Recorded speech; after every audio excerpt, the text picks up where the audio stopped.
Welcome everybody to our newest reaction video, and of course it's the reaction to the 2018 second leg of the semi-final, which got us all the way into the 2018 final. That footage is coming up next week, but in the meantime, who better to talk about the 2018 semi than the two people that got us there in Heat 15? Of course, they're Chris "Bomber" Harris and Nicolai Klindt. Welcome, guys. Thank you. Lovely to have you with us, and I'll start with Chris, actually, if I may, looking very relaxed there. Lockdown's working out well for you, I hope. Chris, you joined the Pirates in 2018, midway through the season, of course. We know the circumstances was because Rye House folded. You were probably looking for another seat, another ride, and the Pirates came just at the right time. So just tell us a little bit before we get into the meeting itself about your arrival at Poole and how it came about. Yeah, obviously with Rye House closing, it wasn't ideal, but yeah, I managed to ring around a few clubs, to be fair, and at the time Matt said he wasn't making any changes, so it was like, okay, that was out the window. And then well, I don't know how long it was after, but then he rang back and said, was I still looking for a place, because obviously he had to make some changes because the rider was departing, and yeah, it worked out well for me in the end. I think you got a great reception when you arrived, and my feeling is that wherever you go, you get a good reception, Chris. I think it's because you're an out-and-out racer. You love what you do, and you're very giving to the fans as well. Is there anywhere that doesn't give you a good reception? Depends who I'm riding for. When I've been to Poole with Coventry, I've had bad reception. Yeah. But no, to be fair, most places are pretty good. You know, I try not to make any trouble or knock any of the riders off. Obviously, a few occasions you knock some riders off over the seasons, but yeah, no, everything's normally pretty good, luckily. Nicolai, if I come back to you, you actually joined in June, just ahead of Chris, and it was getting back into it because, of course, you'd missed pretty much a year for the Pirates, having been ruled out the year before, halfway through the season with a bad leg injury, and you were very pleased to get back into the side, I gather. Yeah, definitely. I joined Poole in 2017 and started the season off well. The first 2 months I was riding for the club, and I had a bad knee injury. Tried to come back, didn't work out, and I felt I had a lot to. I missed out on a lot, and I had a lot I didn't had the chance to give. So it was really nice to come back in the team in mid-June. Obviously, I was disappointed not to start the season there, but I can understand why I hadn't ridden for 6 months, and obviously Matt wouldn't want to take a chance on me starting the season in case I wasn't back to my best. But yeah, I rode for Workington in the start of the season, and must have proved that that I was good enough to get a team place at Poole again. Did you get the phone call? Was it Matt that came looking, or did you contact Matt and say that you were looking? I think it came.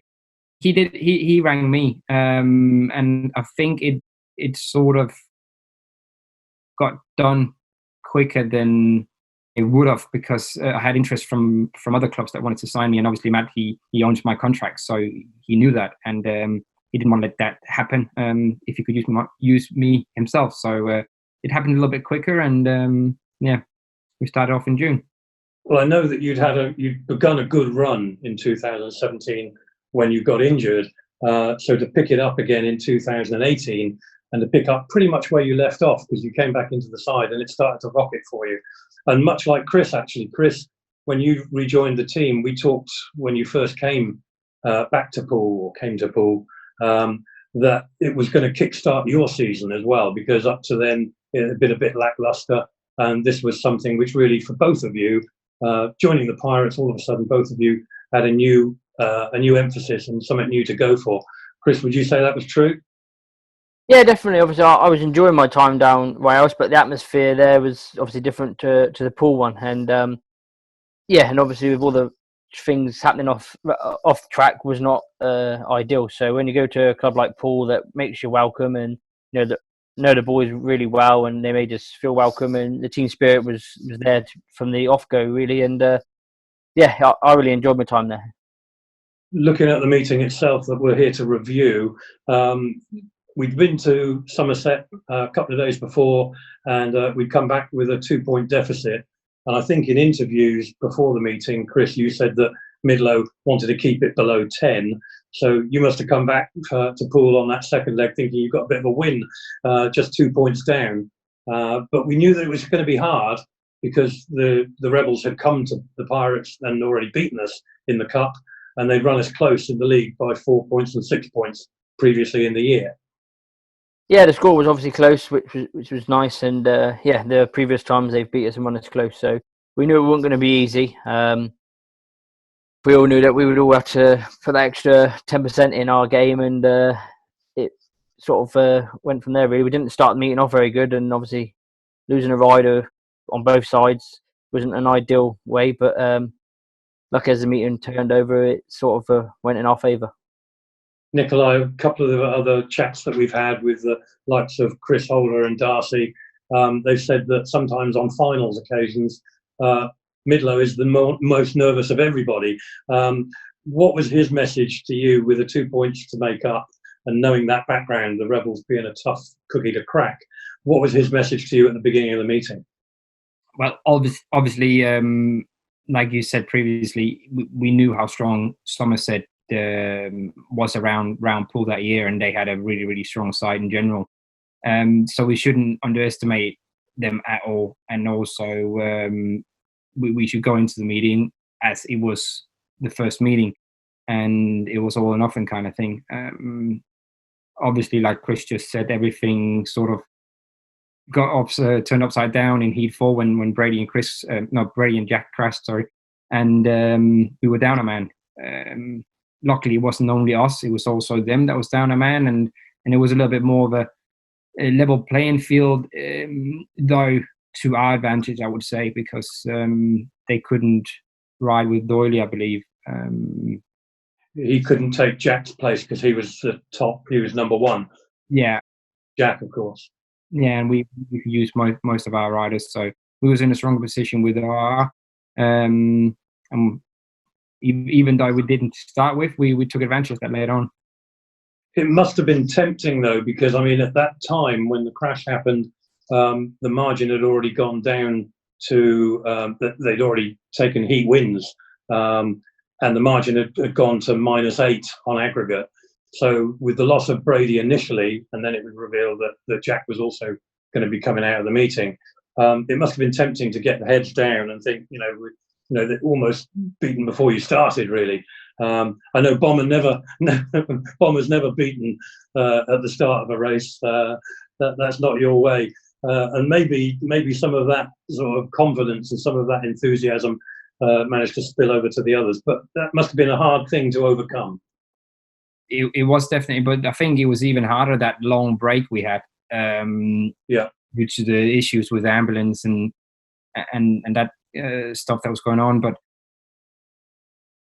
even though the break, I would say, sort of made us reset, kind of thing. It actually didn't start off too well in Heat 5 and Heat 6. And correct me if I'm wrong, we were down by 12 on aggregate after Heat 7 or before Heat 7, I can't remember. When Heat 7 finished, the margin was then -7. So you were down by, you were down by 12 after Heat 7.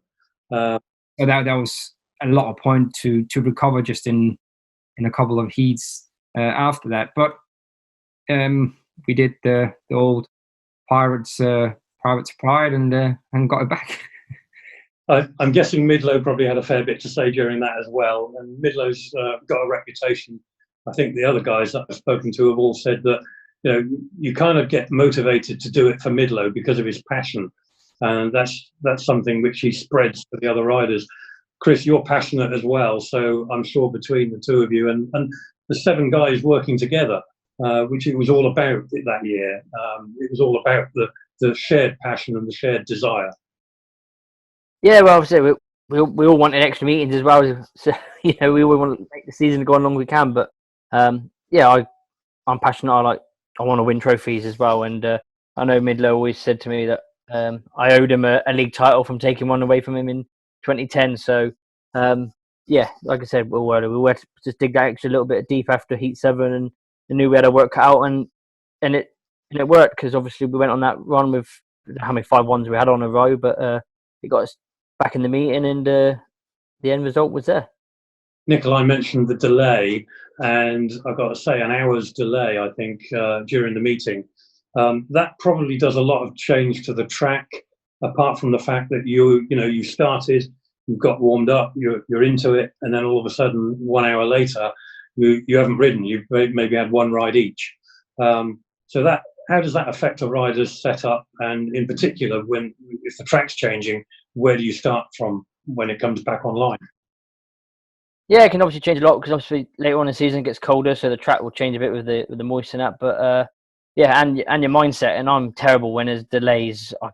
I get bored so easy. We're waiting, and the wife goes mad at me when I don't keep busy, because I end up getting bored and just rather just go home then. But in that hour delay, I remember saying to myself that just keep busy, keep walking around, and keep active, and just keep the body warm, because I knew if I sat down for too long, I'd end up getting bored because of the delay, and my night would be over, and I would just want to go home. But so I remember that in the back of my head. So I knew if I didn't, I'd have got a clip around the ear when I got home. Yeah. Now, we've talked about that resurgence, because after Heat 7 there was a 12-point deficit. Only 4 heats later, and it's the kind of thing that, as commentators, we talk about the mathematical possibility that a team can always get back into a meeting. If there's 5 points to be earned, those 5 points can make the difference. And if there's 4 heats left, there's 20 points you've got to be ahead before you're mathematically certain that you're going to win the meeting. So all of a sudden, from being a mathematical possibility, it was right there in front of you. 4 heats later and 4 5-1s. Unbelievable performance, an unbelievable turnaround. All of a sudden, you were back in the driving seat, 4 points to the good. Now that must have an incredible effect in the pits, and the opposite effect on the other side of the pits, where they feel like they've been kicked in the face. Yeah, well, obviously, when you go on a run like that, it does demoralise the opposition. I know I've been on the receiving end over the years like that, and you do get your head dropped. And yeah, it was just one of the nights that we just kept going. And as I keep saying, it's not over until the fat lady sings. So it's still there to be taken. You've got to keep battling away. And all the boys rode well that night. Everyone put in their bit, and was talking all night with each other. And I really enjoyed the night and the whole season, to be fair. Well, this part of the season when I joined with the Pirates. Nicolai, the track came in for some stick early part of the year, but to my viewing, there was some great racing that night. Plenty of overtaking. Looked like there were some lines. Your estimation of the track, towards the latter part of the season, most people have said that certainly improved. And would that be your conclusion, that the track was improving, and on that particular night, it was providing some great racing? Definitely, and I know in the past the Poole track had been prepared for some outside racing where they ripped the outside up. But I think over the last couple of years, we've seen that the track actually provides better racing when it's on the slicker side. And if you just look back to 2019 season, we had similar issues with the track. And when they started running it a little bit slicker, the racing was better. And if you look at the second leg of the playoff in 2018 against Somerset, the racing was good. The track was nice. It was a little bit on the slicker side, but the racing was good. And credit to the track staff for providing a great racetrack for such an important meeting. But then again, like you said, the track probably came into their advantage a little bit to start with it being cold. Everything sort of drying out, etc. It came into our favour. Took us a little bit longer to adjust, but then when we adjusted to how the track were, we started firing. Quite right, and fire it you did. What I was going to ask was your one of the key success for you, and it happened again certainly in 2019. Your starting procedure. And in fact, to the point whereby sometimes you would have to look very hard to see what was wrong with the start that you made that got pulled back. And of course, Heat 15 itself got pulled back after you made a blinding start. But that must be frustrating because you do everything right. And I've looked at some of the replays on starts of yours that were pulled back, and you think there was nothing wrong with it. So how do you feel about that? Got it. I do know when I mess up a start, and I wouldn't say I'm gambling, far from it, but as Chris probably will agree with me. Sorry, the clutch lever, when you hold the clutch lever out, when you hold the clutch lever in, sorry, you're on right on the edge for where it's gripping and where it's not. And when you're on that edge, sometimes it's only a couple of millimeters. Your fingers have to move, and then we're going. Sometimes you just do a little bit too soon, but it's an important part of my racing. Is to make good starts, and like you said, in Heat 15, it got called back, which it shouldn't have, and it probably could have been a little bit easier than Chris had to go from last to first in the rerun. Yeah, well, that was the whole key to the success of it in the end. You confounded everybody who thought we were going to golden heats. And I think I joked in the press conference afterwards that Chris didn't want to ride anymore. It was already nearly 11 o'clock at night by the time we got to that stage. So I think possibly you were even more determined. And as I say, the run to come from fourth place all the way through and to take over Doyley. What an achievement that was. And I think 43,000 views and counting on YouTube says that was a popular heat. Chris, what do you remember about it? Well, I remember making a slow start-ish off gate 4, and yeah, it was just I got sort of bunched in the first corner, and then I sort of down back strides at the back and see that Lawson was in front, and he just went to the inside. I thought, well, the only really place I've got to go is to the outside, so I gave it a good go, and luckily my teammate there seen that I was on the outside, and he left us room coming off the corners to sort of have a go at Jason. And so we had sort of both of the track inside and out covered, and I just stuck it outside there and kept plugging it away and just trying to chase him down and try to pull a move on the last corner. I never thought it was going to be possible at one stage in the race, but it worked out to my favour, and sort of Jason's coming off down the back straight, looked and seen I was on the outside and went wider than it probably was going to go, and I managed to cut up the inside and push up to the inside and win that race on the line. It was an astounding performance, and the crowd reaction, the whole place erupted. I'm told that when Brady had his crash in heat number 4 and was carried off, poor old Matt was down in the office distraught, and that he was virtually in tears and quite resigned to that. His head had dropped, I think, quite resigned to the fact that this now was going to be too big a hill to climb. But I'm also told that by the time we got to about heat 12 or 13, he was back on his favourite top step of the grandstand, taking in every race. And I well remember that in the press conference, he came back. We were about halfway through the press conference, Chris, you might remember it. And Matt, who wasn't famous for coming into the press conferences after the meetings, he came running in and gave you a big kiss. So I think it proved everything that it meant to him. And Dan told me that it's in terms of great moments at Poole Speedway. That moment when it was realised that we got through, you crossed the line in first place. Nicolai obviously with the third. That was one of the greatest moments for Dan in his speedway career, his speedway history. And his dad came over and got the two boys together, him and Sam, gave them a massive hug, and you could see what it meant to him. But it meant everything to all 7 riders, didn't it? And a team of 7 guys that pulled together without, no disrespect to either of you guys, but without any of the big top stars, as it were. Yeah, well, we always you need a team of 7 riders that work together, get along, and have fun.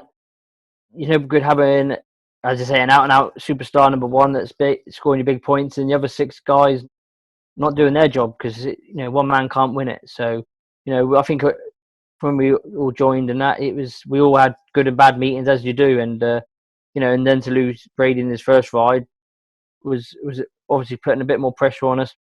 We knew that we all had to put that extra shift in, like we said, and to lose Brady wasn't ideal, because he's a good rider, especially around Poole. So it was tough. It was tough. Nicolai, your memory of the night and the victory itself, and I think I remember when I looked at the celebrations afterwards, my memory is that you jumped off your bike, because Chris did a lap round, arms in the air. Yeah, he was elated. You were watching that. You had the best spectator view in the whole place. Do you remember that race? Clearly. And like I said in the press conference afterwards, I wasn't really looking at where I was going. I was looking at where Chris was going, rather. But yeah, I remember clear as daylight, and it still gives me goosebumps to this day, watching that heat, even though it was not me winning, it was Chris. So those 43,000 views are you and me then? Yeah, exactly. And me. Yeah. I should have a couple of thousand of them, but nah, it was a, like you just said, one of the best heats in the history of Poole Speedway, I would say, and it's not even a winning title heat.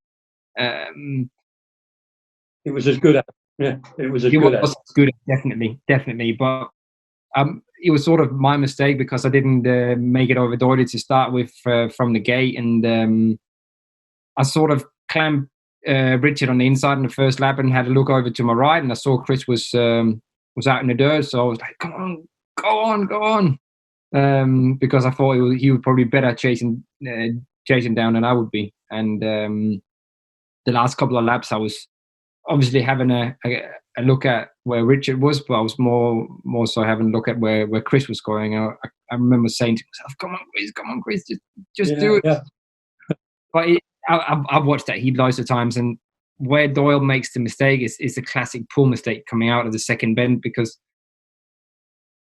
normally, like, as Chris knows as well, there's a little rod on the inside, and I made a mistake as well a couple of times where you just miss it a little bit, and then you don't get the drive all the way up the straight, and you can see that with Jason.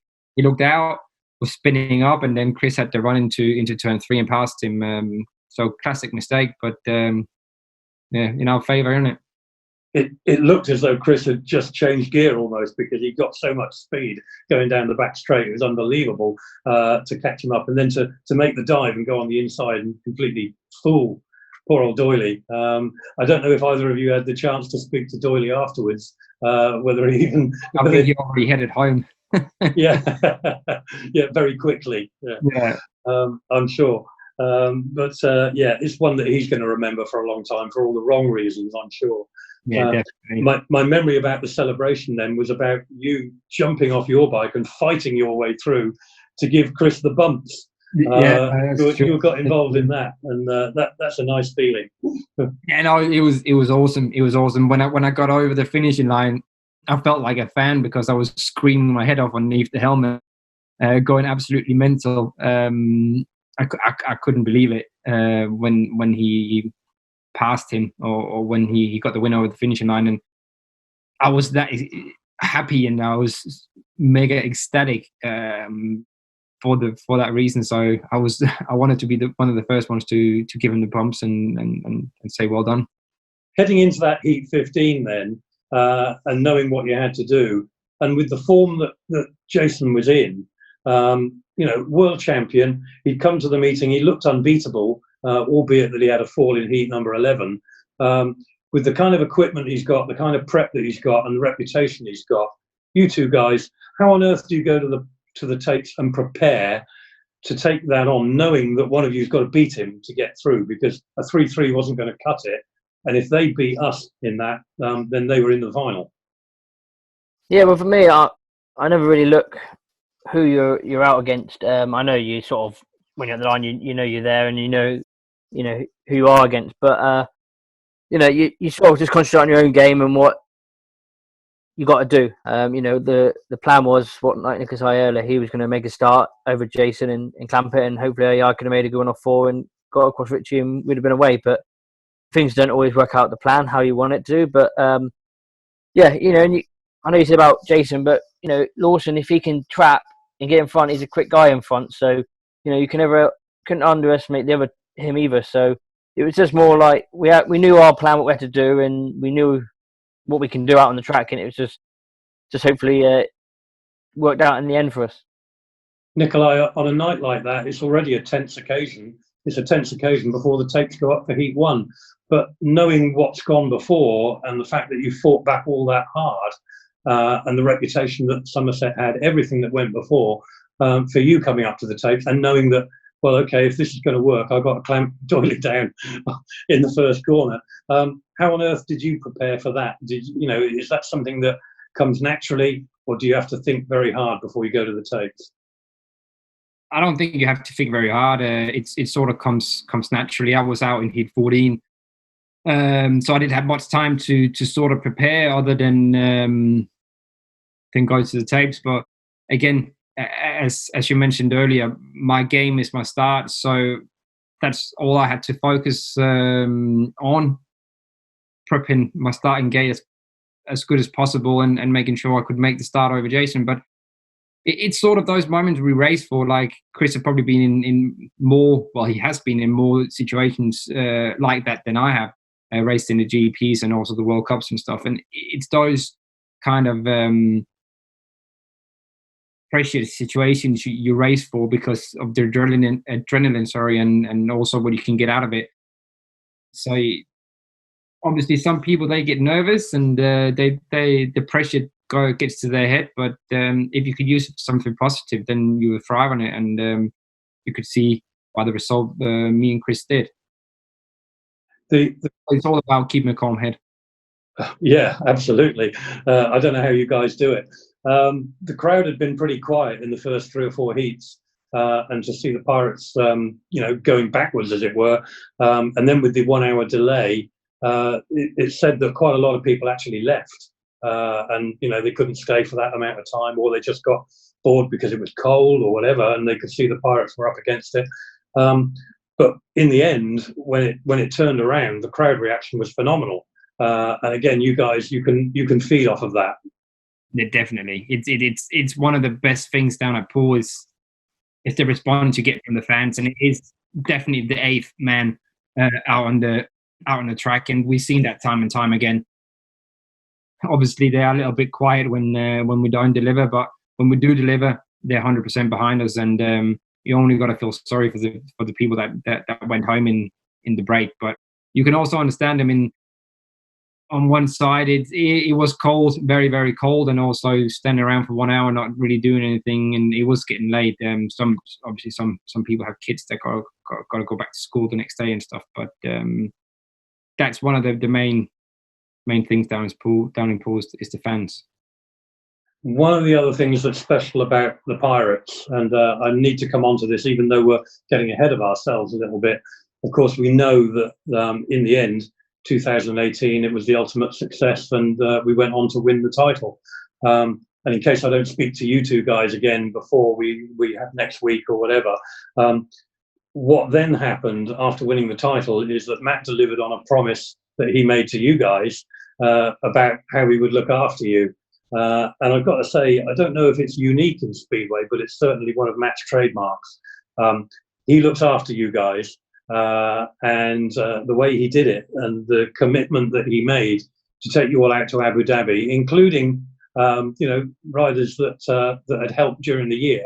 That was quite an immense gesture from Matt, and typical of how he perhaps, I'm not saying that you're mercenary because that's how he gets the best out of you, but it certainly helps, and it gives you motivation, and it all adds to the morale. So just tell us about that, because that was pretty special. Nicolai, if I ask you to just give us your memories of Abu Dhabi. Yeah, well, I can sort of tell you how it all came about. If I remember right, I think it was Casper who said to Matt that we will win the league. And then Matt said something back, and Casper went, "Well, you got to take us to Vegas then if we do." how it then turned out, us going to Abu Dhabi was one of the reasons was because Fredrik Jakobsen was obviously not 21, so couldn't really go anywhere. Yeah. Some of Matt's sponsors was going out to Abu Dhabi anyway, and yeah, off we went. But it was an amazing trip. I've never been out there. At that point, I hadn't really been on a holiday either, so I had the time of my life out there. It's nothing I've ever seen in sports in the sport of speedway, and also never seen in England before. And I was mega grateful for what Matt did for us. It was really, really, really cool. I'm going to pick up on something that Dan told me this afternoon, and that's to say that Nicolai Klindt wasn't happy at all about it, in fact, because Dan and Sam went out the day before and they managed to take in a concert of Post Malone. And you've never stopped telling him that was unfair and that you were badly treated. So are you telling me lies now, or or is that the truth? Well, I was having a go at man. Yeah. Why didn't you fly us out the day before? We missed half of the gig. But I was all excited because I'm a big fan of Post Malone, and I thought he would be one of the ones that was on later through the weekend, and it ended up being Guns N' Roses that was on the last night.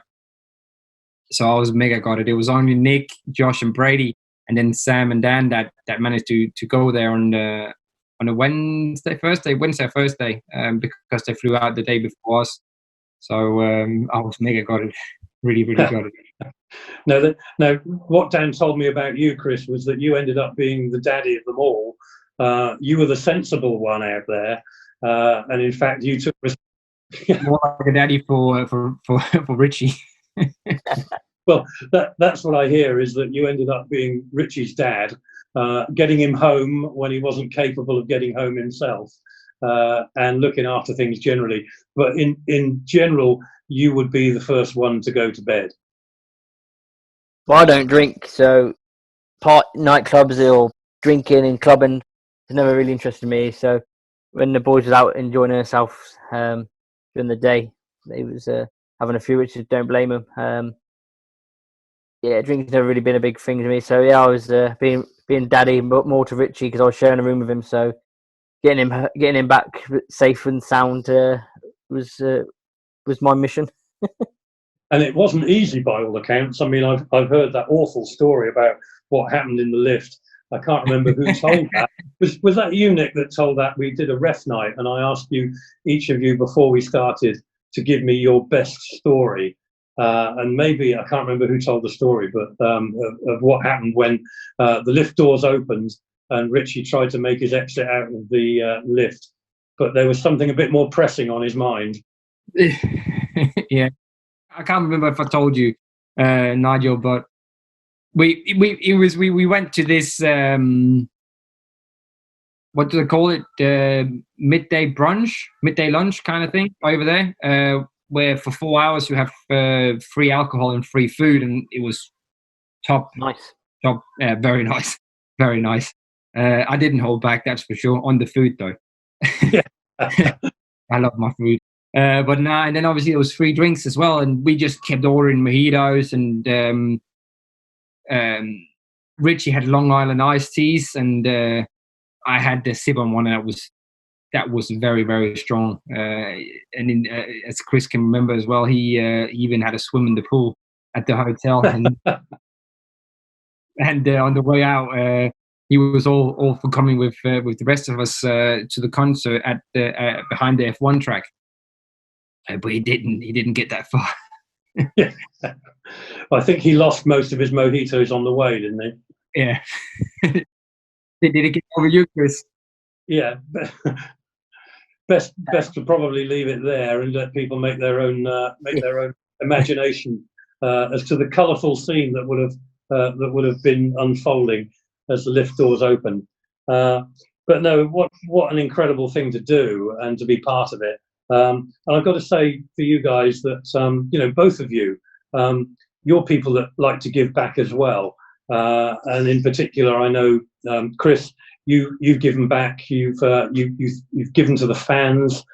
You ran a competition where I remember it was well publicised that the winner, I can't remember what he received, but you turned up on his doorstep with your bike in your race suit to give him his prize, and that's just outstanding. Tell us, about why you did it and about how that feels. Yeah, my wife set up the competition. I think it was something to do with me celebration, best celebration after I win a race, and yeah, he was picked out the hat, and lo and behold, he was only down the road from where we lived, I don't know, 10, 20 miles, something like that, not far. So the wife said, well, what we should do then is we'll drive down there, and she arranged it with his dad that he would open the door and I would be there in my suit, and I had the bike in the van, and it was just a board with a speedo track on it because he had loads of speedo bikes. So yeah, he was shocked when he opened the door. But he was he loved it. It's a wonderful thing to do, and I know that you're very giving with the fans. You're another one that will stop, sign autographs, have pictures taken, and you recognise that that's such an important part to engage with the fans. Nicolai, you've done likewise. I mean, I remember you coming down to the shopping centre and spending a day when you could have gone home. And I know for you guys, with the travelling that you do and being separated from your families for so long, to give up your time for the club and to go on these promotions, it's a big sacrifice. And people probably don't really recognise that enough, how much time you spend away from the home to spend additional days doing promotions and to doing stuff for the club. That takes a bit of commitment. Definitely. Like I even travelled to Glasgow over the winter to do a fans event there, which I enjoyed. But yeah, I did last year when unfortunately we had a rain off on a Thursday, and then I stayed down for the Saturday to do autograph signing at the Dolphin Centre. But it's like, for me and Chris, it's small things to do autograph and take a picture, but it means the world to the fans, which some people don't understand. They probably find it annoying, but I always, if I have time, and I'm not having to rush, I always stop for a photo. I always sign my autograph because I remember when I was little how much it meant to me. And even though some of them are not kids, they're grown up men and women, it's still something that means a lot to them. So if we can make them happy by just signing a program or having a photo taken, it's nothing that really is going to hurt us, and we get it back tenfold, don't we? Oh, absolutely. And I mean, in terms of getting sponsorship and having the support of the fans when things go bad, fans remember that. Nicolai signed my board and Chris was there for the photo when I wanted it. Fans will remember that, and they keep their loyalty. And one of the greatest examples of that was Bjarne Pedersen at Poole, who did exactly that and kept his sponsors. We were talking about this last week. He kept his sponsors, from the time that he began at Poole right the way through to the last time he ever raced, because people loved that. And people loved him for it, and you guys the same. I know. Sorry, Nigel. But the saying, I've forgotten now. But you meet the people on the way up, the same people on the way up as you do on the way down. So it's stupid to cut any bridges or what's called, break any bridges. No. Yeah, don't burn your bridges. Burn any bridges, and be nice to people, because you never know who you're going to meet, and that's what Bjarne is doing. He's a prime example. Yeah. Well, I remember very well that the first time I ever met you, Nicolai, was when you'd agreed to come to Poole in 2017, and the first thing that you did was to come down to one of our fan evenings in the middle of the winter, and you drove down and spent the evening with the fans and met them. We did an interview, and that was the first time I ever met you. And I remember thinking that was a big commitment, and it was wonderful of you to do it. So I've always been grateful to you for that. And it's stuck in my mind, and your professionalism still shows, to the extent that Dan told me he very much hopes that you'll be able to work with Dan again in the future, and that he'll be part, you will be part of Poole's plans in the future in whichever league that Poole race in. So so do I. And I spoke to Dan the other day, and I'm like really impressed with the things that the club is doing now after he more or less has took over. Not saying that Matt is not doing a good job nowadays, but of course, yeah, he's got his mind into other things, and Dan have sort of took the club into the 21st century, if you could say that, with the social media and stuff like that. But I was even promised to come down for REF night before this season, but I couldn't get it. Sorry, I couldn't. The dates that he gave me, I couldn't make any of them. But I did say that I would come down for one when I was available. So might be soon. Yes, yeah. Let's hope that we can get some action. Chris, I know that the chances of you working for the Pirates again is still very strong. And in fact, I think you were offered terms this year, weren't you, for 2020? Yeah, obviously gutted that I wasn't back last year, but the averages rule these things out. But yeah, I did speak to Matt, but with the travelling at the minute and having a new one on the way this year, obviously with cruisers here in January, I just want to try to keep a bit closer to home from my home meetings at the minute, just to spend a bit more time with the family and all, because we're travelling a lot. It's hard going anyway, and say Poole's for me is a 3-hour drive, which it's a long old way, especially late at night, and you get back early hours in the morning, and then got to get up and wash bikes and that for the next day. But yeah, I would definitely never rule it out to go back there. I really enjoy my time there. I've always got on with Matt all the years I've raced against Poole. He's always come over and he's always made us feel welcome, and when the wife goes down there as well, so he looks after her and everything. So yeah, I would definitely consider talking in the future if it ever come around again. Well, I don't want to give you too much ammunition to use against Matt, but I can tell you that when Bomber Harris is in town, it puts a few bums on seats. So he'll always be happy to talk to you, I think. But don't tell him I told you that. He knows it. He knows it. Talking of travelling, and we're doing well on time here. We've got a few more minutes. I will just ask Nicolai, the incident that happened with the moose, which was really well documented. We saw pictures of the van, a terrifying encounter one night late on the way back from a meeting, I think, or on the way to a meeting. You're in the van, and all of a sudden, slap bang in front of you, there's a moose in the road. You couldn't avoid it. No, it was on the way back from Avesta, which is one of the northern tracks in Sweden, and I had a meeting in Denmark the next day. So I said to my mechanic around midnight, I think, that I would drive for a bit so he could get some sleep, because obviously the next day he had to get up early in the morning and wash the bikes, so they were ready for the night after. And I think after an hour's drive, I was just cruising along, and I didn't have my high beams on because I kept having lorries obviously come towards me on the other side of the road. So I thought, I'll just have normal lights on, and looked at my sat nav. No, everything was fine. Right away, just a few minutes ahead. And then I was thinking to myself, what would I actually do if I hit a moose? Huh. What should I say to my team manager Lars in Denmark? How would I get my bikes down there? How would they get another rider? And then, boom! All of a sudden, there was a moose in front of me. But when I was listening to music, it was just in my own little world kind of thing. So I didn't react, and I could just see these 4 shiny things in front of me, and I was like, "What is that?" And I put my high beams on, and I obviously saw it was a moose and a baby moose. And the reason why I think I hit the mama moose was because it was waiting for the kid to cross the road. I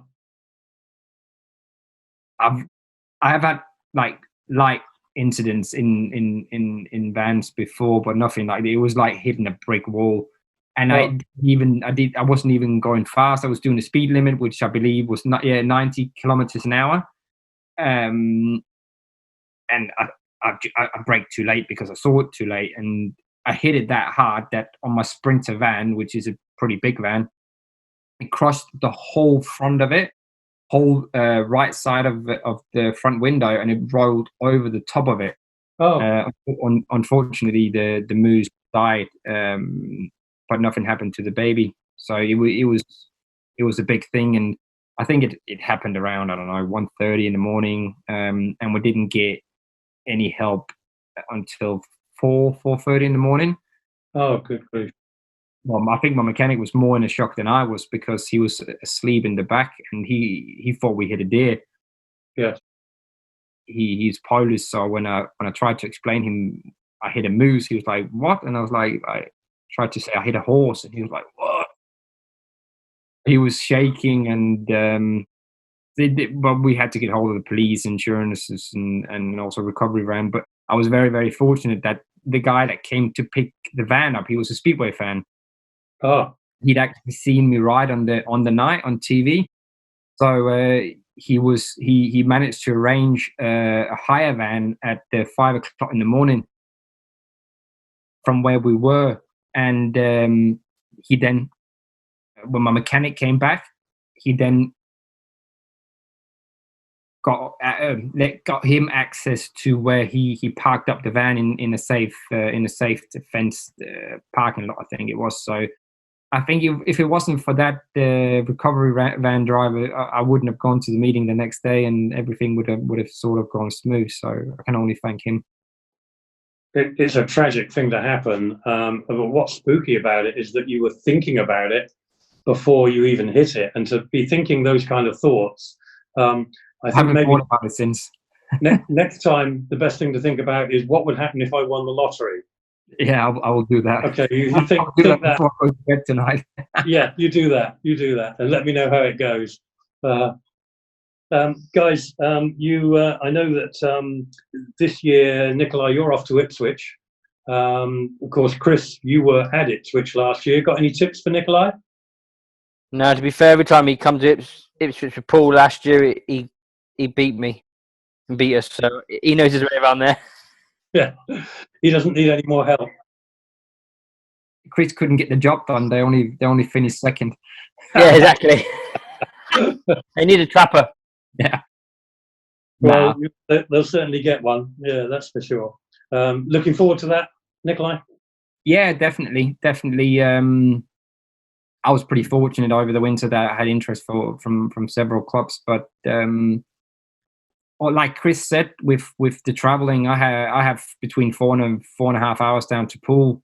I do have 3.5 hours to Ipswich, with me flying in and out in from Denmark on a Thursday morning and out to Poole on a Friday morning. It's very, very convenient riding for Ipswich because Stansted is only an hour away. So that was one of the reasons why I decided to sign for them. But then also, like Chris said, I did pretty well around the Vauxhall track last year. So I thought that if I want to add up my game, I got to go to somewhere where I enjoy riding and I can be dominant. And I believe I can be that at Ipswich. So I'm really looking forward to it, and we're just all waiting for this COVID-19 to blow away in the wind. Andy saved money on covers. Yeah, exactly.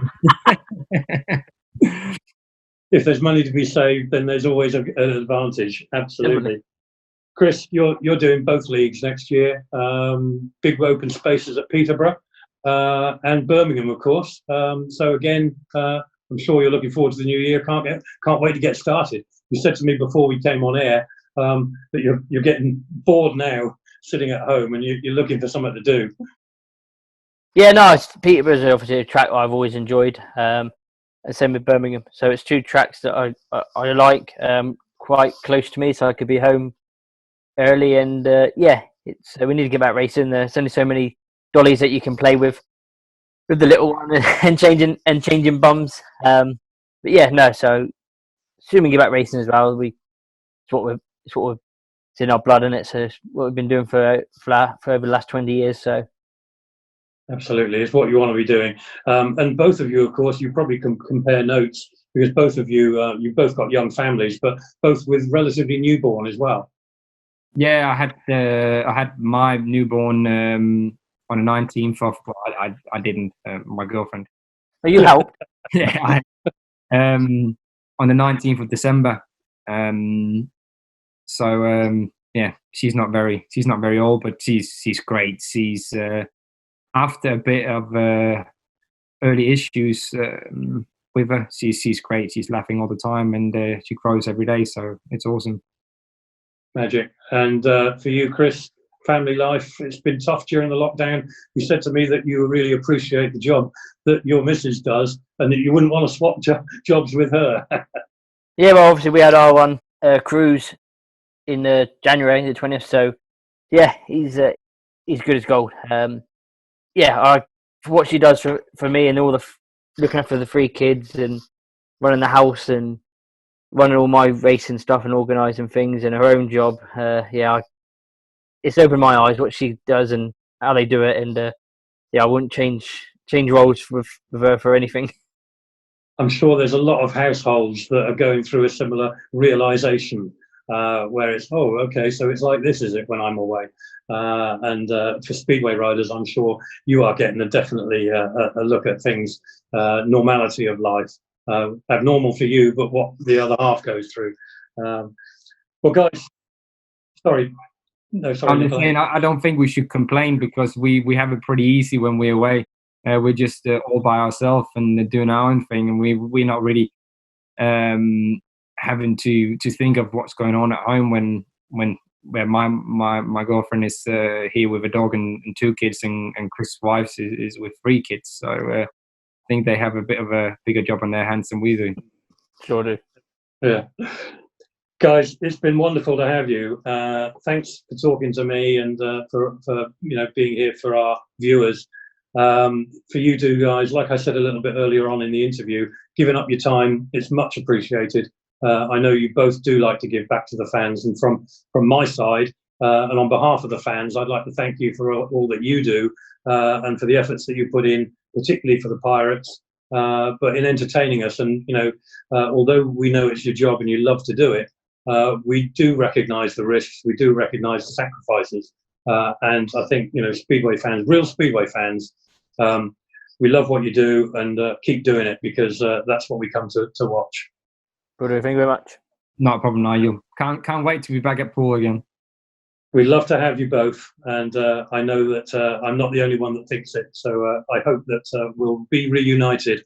Until then, everybody, thanks for watching. I hope you've enjoyed hearing from the 2 guys that sealed our fate and got us into the programme that we're going to see next week, of course, the 2018 final of the Elite League Championship. Until then, like always, we'll wish you a safe lockdown. Stay alert. Stay in when you can, of course. Look after one another. And as always, up the Pirates. Up the Pirates.